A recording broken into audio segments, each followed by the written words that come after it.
amazing when you think that the Lancaster and the Vulcan were only 11 years apart. The Lancaster first flew in 1941, the Vulcan in 1952.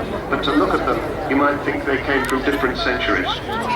Sad to say, Roy Chadwick died in 1947 in an aircraft crash, so we never saw this brilliant design of his fly, and he didn't see it become the first successful operational delta-winged aircraft in the world. But his work was taken over by Stuart Davis.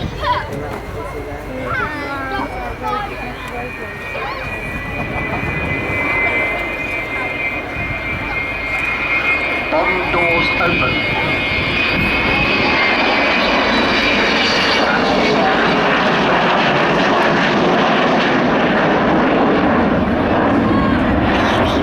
And if you were lucky enough to have got on one of the underwing tours this morning,